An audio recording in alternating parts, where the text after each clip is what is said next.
हे पिय नगरडूस पुरी. अगं भरल्या घरात असं डोळ्यातनं पाणी काढणं चांगलं नाही ग. खरं तर आज तुझं बी चुकलंय. तू कशाला कांचनवर असले नको ते आरोप केलीस. अगं ही खरं आहे, ती मला निरूला वाईस त्रास देती, पण म्हणून ती एवढं टोकाचं पाऊल नाही का उचलायची ग. आई अहो पण मी फक्त हे बघ, तू ही का कशासाठी म्हणलीस ही मला काळ सुधीक ठाव नाही बघ. पर एक गोष्ट ध्यानात ठेव पुरी. अगं दादासाहेब गेल्यानंतर कांचननं ही घर समज सांभाळलंय. मला धीर दिला. ह्या घराची करती धरती तीच हाय बघ. अगं इरूला पोराप्रमाणे माया लावली आणि तू जर तिच्यावर असले आरोप केले तर कुणाला आवडणार आहे ती. अहो आई पण वीरून एकदा माझं ऐकून तरी घ्यायचं ना. मला एकदा विचारायचं की मी असं का म्हणते.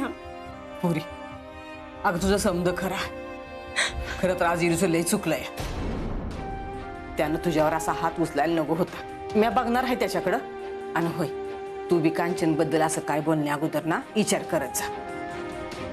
अगं ती कशी बी असली ना तरी एवढी वाईट नाही ग. आई अहो तुम्ही लई चांगले आहे म्हणून तुम्हाला सगळं चांगलंच दिसतं. अहो माझं काकींची काही वैर नाहीये. मी सगळं मुद्दामून नाही केलं. आई माझ्यावर विश्वास ठेवा. अहो काकी तुमच्या चांगुलपणाचा फायदा घेताय. वीरूचा वापर करून घेताय. अहो वीरूच्या जीवाशी पियू,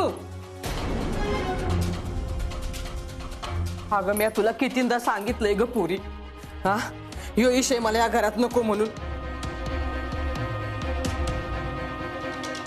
मी तुझ्या मुळे हात जोडती, पाया पडते तुझ्या. ही घर तुटल असं काय सुधी करू नकस तू.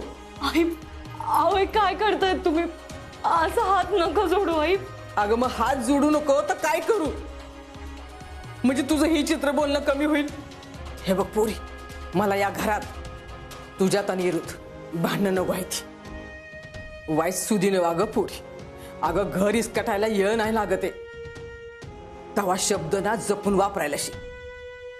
परत इरूला राग येईल ना असं काय सुधी करू नकस तू.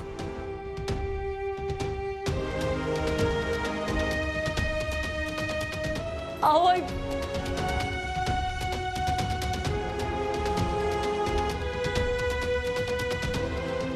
अहो कसं समजू तुम्हाला. काकी तुमच्या आणि वीरूच्या साधेपणाचा तुमच्या भोळेपणाचा फायदा घेत आहेत.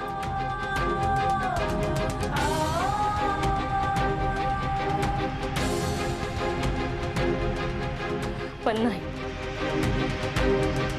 आता नाही ना. मी त्यांना तुमचा फायदा घेऊ देणार आहे आणि ना वीरूच्या आयुष्याशी खेळू देणार. मी काकींचा खरा चेहरा सगळ्यांसमोर आणणार म्हणजे आणणारच. ह्यो शब्द आहे माझा.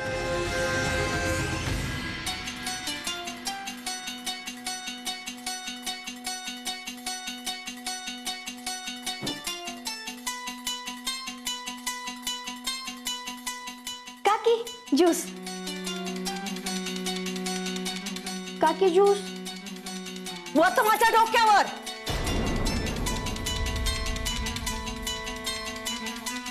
ठेवते.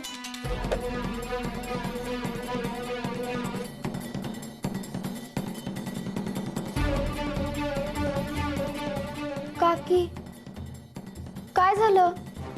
नाही म्हणजे लईच टेन्शन मध्ये दिसताय तुम्ही.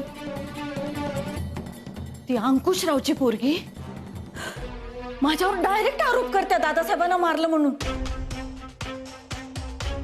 तिलाच हवेत उडायला लागल्या. तिचा आता पंख छाटायलाच पाहिजेत. काकी तुम्ही शांत व्हा आधी. पण काकी मला काय वाटतंय माहितीये का, पियू वहिनींनी फक्त खडा टाकून बघितलाय. आणि आता जर तुम्ही असं टेन्शन वाला तोंड घेऊन त्यांच्या समोर गेला ना तर त्यासनी हीच वाटत की मी टाकलेला खडा बरोबर लागलाय.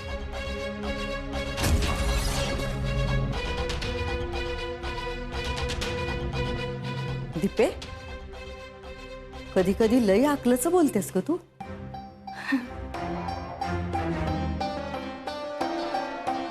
आता माझं डोकं शांत ठेवून ह्यातनं तोडगा काढायला पाहिजे. कांचन, हे आज घरात जे काय घडलं ते घडायला नको पाहिजे होतं. पर सुनबाई पण काही कारण असल्याशिवाय असं बोलणार नाही. तू खरंच दादाच्या... आता तुम्हीच बोलायचं राहिला होता. त्या अंकुशरावच्या पोरीच्या सांगण्यावरनं तुम्ही पण घ्या संशय. अहो, कालची आलेली पोर, तिच्यावर तुमचा विश्वास आहे आणि तुमच्या स्वतःच्या बायकोवर नाही. अहो, ती आरोप करणार आणि तुम्ही नंदी बैलासारखे मान डोलवणार. अहो, काय केलं नाही मी या घरासाठी? हा, काय नाही केलं या घरासाठी सांगा की. आतापर्यंत सगळं केलेलं सगळं मातीत गेलं. आता एक काम करा, माझ्यावर केस करा आणि जेलमध्ये नेऊन टाका मला. अगं कांचन, असं नाही, मला तसं नव्हतं म्हणायचं. तुम्हाला काय म्हणायचं हे चांगलं कळतंय मला. अहो, त्या अंकुशरावची पोरगी नवऱ्याला निवडणुकीत उभं करायचं आहे म्हणून पारी येडावलेली आहे. आणि तिला हे बी कळना की काकीला विरोध करायच्या नादात आपण काकीवर कसले घाणेरडे आरोप करतोय. होय, पण मला काही ऐकायचं नाही तुमचं. मला एकटीला सोडा, जावा बघू तुम्ही. मला कुणाशी बोलायची काही इच्छा नाहीये, जावा.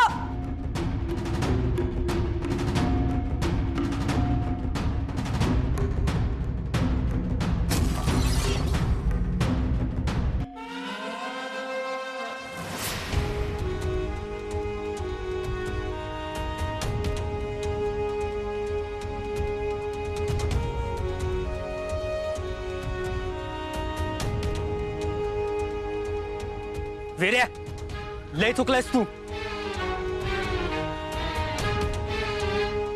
लका काय बी झालं ना, बायकोय तुझी ती, ही अपेक्षा नव्हती मला तुझ्याकडनं. लका वहिनीनं हात उचललास तू. नाग्या, मला कळतंय का मी चुकीचा वागलोय. मी तिच्यावर असा हात नव्हता उचलायला पाहिजे. पण अरे मी तरी काय करू? तिने काकींवर आरोपच असा केलाय. दादासाहेबांना त्यांनी मारले म्हणती. ह्यात मला नाही पाडायचं, पण वहिनींकडे काहीतरी पुरावा असल्याशिवाय ना त्या अशा बोलणार नाहीत याची खात्री आहे मला. नागे,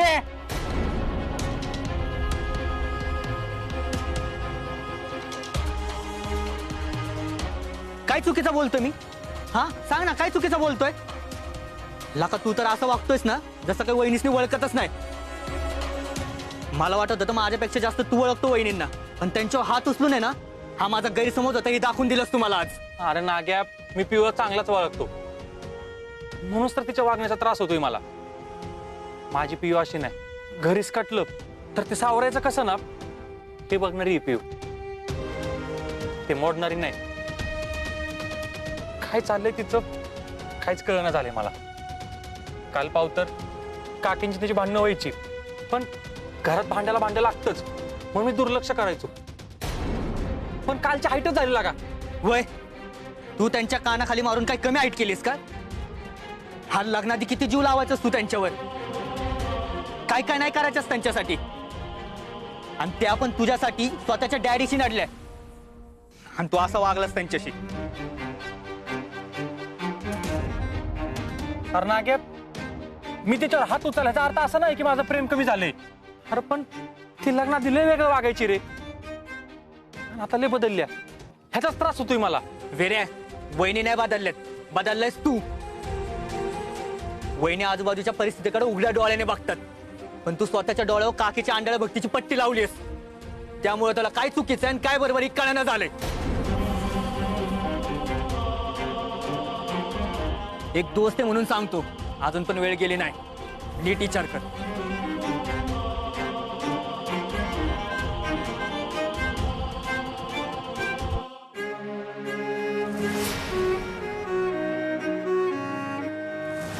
सुनबाई, विरो असं काय करेल याच्यावर माझा विश्वासच बसना झालाय. लई चुकीचा वागला तुझ्याशी तू. हा वहिनी, विरोबाईने तुमच्याशी असं वागायला नव्हतं पाहिजे. पण सुनबाई, तू वाईच घाईच केलीस बघ. अगं, पुराव्याशिवाय काकींवर तू असं सगळ्यांसमोर आरोप करायला नाही पाहिजे होतं. वय वहिनी, काकी सावध झाले असतील आता. आपण त्यांना बेसावत ठेवून आधी पुरावे गोळा करायला पाहिजे होतं. आता काकींनी पुरावे नष्ट करू नयेत म्हणजे झाले. तुम्ही काळजी नका करू भाऊजी. ही प्रियंका सूर्यवंशी कधीच कुठल्या पुराव्याशिवाय बोलत नाही. माझ्याकडे पुरावा आहे. बघ तसं असेल तर सांग की लगेच. आपण काकी साहेबांचा डावच लगेच इसकटून टाकूया. मामा, मी तुम्हाला त्या दिवशी सांगितलं होतं ना की काकींनी ज्या माणसाला सुपारी दिली त्या माणसाला मी बघितलंय म्हणून. आपल्याला फक्त त्या माणसाला पकडायला पाहिजे. एकदा का तो गावला ना, मग बघा सगळे पुरावे कसे पुढे येतात. वहिनी, तो कसा दिसतो तेवढं सांगा फक्त. तो जगाच्या कुठल्याही कोपऱ्यात असला ना तरी त्याला हुडकून तुमच्या समोर ठेवतो. होय वहिनी, नाग्या म्हणतोय ते बरोबर आहे. या माणसाला पकडूनच आता आपल्याला दादासाहेबांच्या खुनापर्यंत पोहोचायचं. काकींना धडा शिकवायची योग्य वेळ आली आता.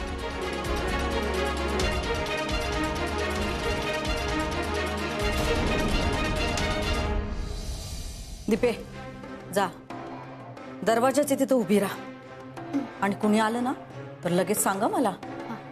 आणि कामाकडे ध्यान दे, नाहीतर नको त्या टवाळक्या करत बसशील. जा. ऐका काकी, एवढं मन लावून ह्या घरात काम करत असते तरी बी मलाच बोलता. जाऊ दे, हाय दाराच्या बाहेर.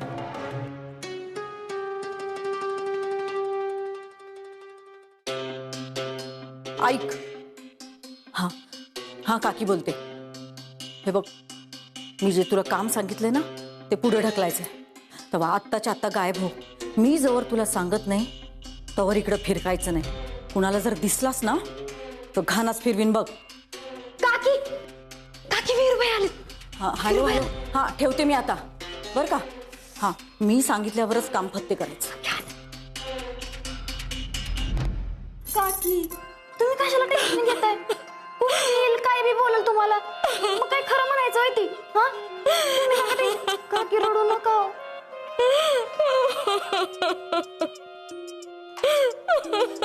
काकी काकी आहो, मला तर कळतंय सगळं. तुम्हाला किती वाईट वाटलं असेल. तुम्हाला कसं समजवू. अहो, पिऊच्या बोलण्याचा मला बिले त्रास झालाय.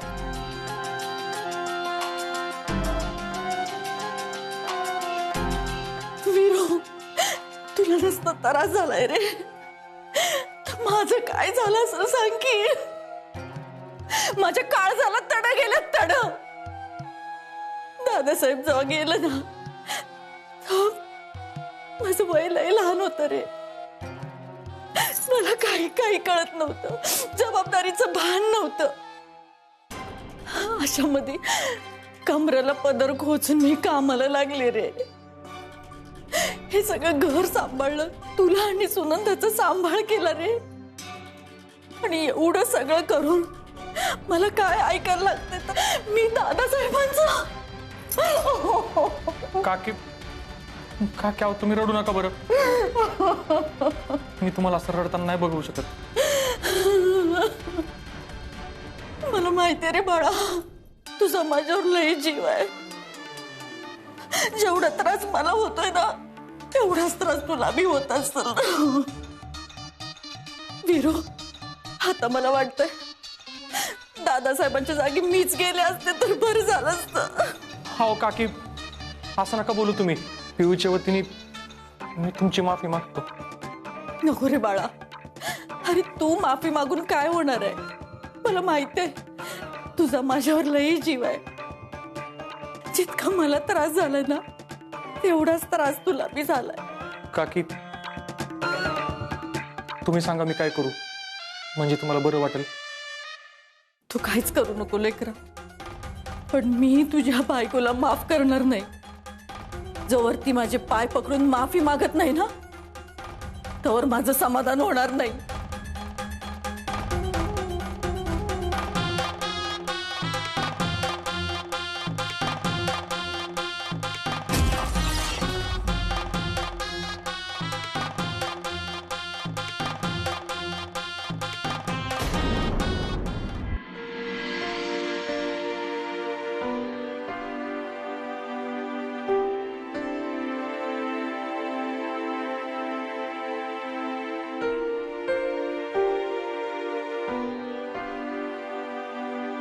पिऊ, आत्ताच चल. आणि काकींची माफी माग. माफी हं. आणि काकींची हं. जमणार नाही. पियू, तुझा यो आडगेपणा आहे ना, मी आता खपवून घेणार नाही. त्या घरचे तुकडायला लागले, आता मी आडगेपणा सहन करणार नाही. मग गप चालायचं आणि काकींची माफी मागायची. इरू, अरे ही काय पद्धत आहे बायको संग बोलायची र? अगं ही बघ ना कशी वागते ती. अगं मी आता काकींच्या खोलीत गेलतो, लय रडत होत्या त्या. त्यासनी किती वाईट वाटलंय ना, हिला नाही कळायचं. नाटकं करतायत त्या. पियू, तुला किती वेळा समजायचं ग? हा, तुला अक्कल कशी येत नाही ग? इथनं पुढं जर काकींबद्दल काही वावगं बोललीस ना, तर तर काय? हा, काय करणार आहेस? मारणार आहेस मला? मार मग. कानाखाली मारून मन नसेल भरलं ना तुझं? मार, आणखी मार. ए, तुमच्या दोघांवर मी हात जोडते. अरे का असं भरल्या घरात बांधताय तुम्ही? हे बघा, माफी तर तुम्हाला दोघांनी मी मागायची, कांचनची आणि तुम्ही दोघांनी एकमेकाची. आई, अहो मी तुमची आणि वीरूची माफी मागायला तयार आहे. काकींची माफी मी नाही मागणार. अगं पियू, कवा कवा घर तुटून नाही म्हणून ना पडती बाजू घ्यावी लागती पुरी. अगं मी आता कितींदा घेतली. कधी कधी. अहो आई, तुम्ही नेहमीच पडती बाजू घेतली. अगं घेतली असेल, पण पडती बाजू घेतली म्हणून आपण काय लहान होतो का? नाही ना, मजा कांचनची माफी मागून घे. आई, अहो पण का नेहमी काकींचं ऐकून घ्यायचं? अहो त्या तुम्हाला आणि वीरूला गुलामासारखं वागवतात, तुमच्या दोघांवर हक्क गाजवतात. नाहीये, मी काकींची माफी मागणार नाही. पियू, याआधी ना काकींशी असं कोण बी वागलेलं नाही. मला लाज वाटते की माझी स्वतःची बायकोच काकींशी वागली. आता याआधी त्या तुमच्याशी कशा वागल्यात ना, हे तुमच्या दोघांना बी माहित नाही. आणि इथनं पुढे बी कशा वागणार आहेत ना, ह्याचा बी अंदाजा नाहीये तुम्हाला. माझं ऐक वीरू. हे बघ पियू, मला काय बी ऐकून घ्यायचं नाही. तू माझ्यासोबत येऊन काकींची माफी मागणार आहेस का नाही, एवढंच सांग मला.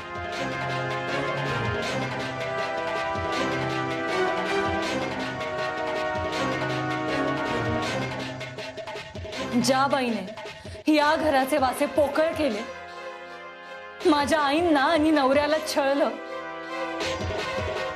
माझ्या सासऱ्यांच्या जीवाशी खेळल्या, त्या बाईची माफी मी मागणार नाही म्हणजे नाही.